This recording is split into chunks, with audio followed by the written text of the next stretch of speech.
Well, it looks like the U.S. Navy's woes continue here as its newest warship is stuck in Canada. They're saying commissioned December 16th in Buffalo, the USS Little Rock made it roughly 300 miles to Montreal by Christmas Eve, where it has been encased in ice ever since.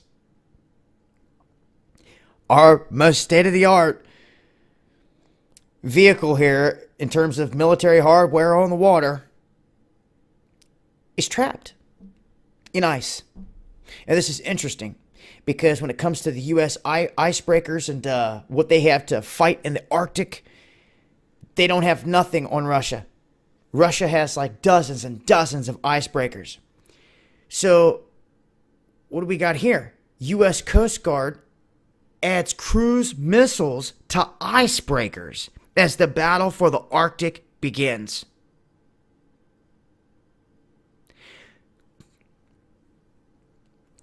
Cruise missiles on icebreakers. Now this is what's going to happen now. You're going to start to see ships being molded and constructed to deal with this element, if they haven't already. There's no way you have your most prized, newest Navy ship out here stuck in ice. What good is it? If there's a battle in the Arctic, it cannot be used up there. You would definitely have to have icebreakers moving in ahead of it. And if the icebreakers get sunk or taken down, your ships are stuck. It's a very tricky environment when dealing with the elements, when the water you're moving through can freeze up and just have you stopped in your tracks. Now, Russia knows this. The United States knows Russia's advantage here. But in terms of being able to maneuver in this area, there's no other way around it. You're going to have fleets that can break through the ice. So now we're talking about the United States Coast Guard preparing to equip their icebreaker vessels here, operating in the Arctic region with these high-tech cruise missiles for the first time. And this is all in response directly to what they're saying is Russian threats.